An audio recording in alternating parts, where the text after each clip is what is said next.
وبالإسناد المتصل منا إلى أمير المؤمنين في حديث رسول الله صلى الله عليه وسلم أبي عبد الله محمد بن إسماعيل البخاري رضي الله عنه ونفعنا بعلومه وحشرنا في زمرته قال حدثنا الحميدي قال حدثنا سفيان قال حدثنا ابن سعيد الأنصاري قال أخبرني محمد بن إبراهيم التيمي أنه سمع علقمة بن وقاص الليثي يقول سمعت عمر بن الخطاب رضي الله تعالى عنه على المنبر يقول سمعت رسول الله صلى الله تعالى عليه وسلم يقول إنما الأعمال بالنيات وإنما لامرئ ما نوى ومن كانت هجرته إلى دنيا يصيبها امرأة ينكحها فهجرته إلى ما هاجر إليه.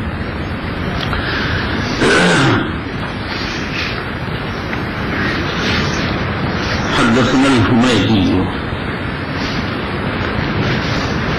حمیدی نسبت ہے حمید کی طرف جو قریش کا ایک بدن ہے. ان کا نام ابو بکر عبداللہ بن زبیر ہے. یہ امام بخاری کو کبار اساتذہ میں ہیں.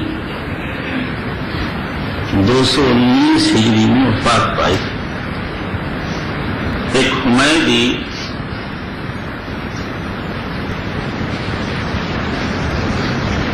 محمد بن فتوح صاحب الجمع بین الصحیحین ہیں.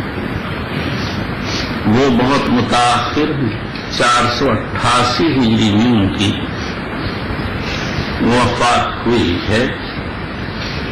انہوں نے ایک کتاب جمع بین الصحیحین لکھی ہے. اس میں بخاری اور مسلم کے متون کو جمع فرمایا. امام بخاری رضی اللہ تعالیٰ عنہ نے کتاب کا آغاز حمیدی کی روایت سے اس لیے کیا کہ حمیدی قریشی ہے. طبرانی نے حضرت علی سے ایک حدیث نقل کی ہے قدموا قریشا ولا تقدموا. قریش کو آگے بڑھاؤ اس سے آگے نہ بڑھو. محمد رسول اللہ قریشی ہیں.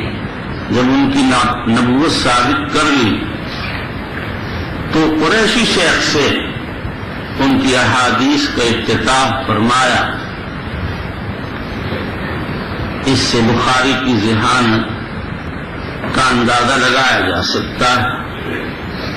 قال حدثنا سفیان. یہ سفیان ابن عیینہ ابو محمد ہلالی ہیں. سین پر تینوں حرکات جائز اور عیینہ کے عین پر ضمہ اور کسرہ دونوں جائز. ہلالی بنو ہلال کی طرف نسبت. جب امام ذہبی رحمۃ اللہ علیہ امام تقی الدین دقیق العید کی خدمت میں عقد حدیث کے لیے حاضر ہوئے تو ابن دقیق العید نے فرمایا من ابو محمد الہلالی. ذہبی نے فرمایا سفیان بن عیینہ. امام ابن دقیق العید کو ذہبی کے استحضار پر تعجب ہوا. ذہبی امام الدنیا ہے. میں بتا چکا کہ اس کے متعلق تاج سکی کا بیان ہے. کانما دنیات الامت فی سعید واحد فنظرها ثم اخذ يخبر اخبار من حضرها.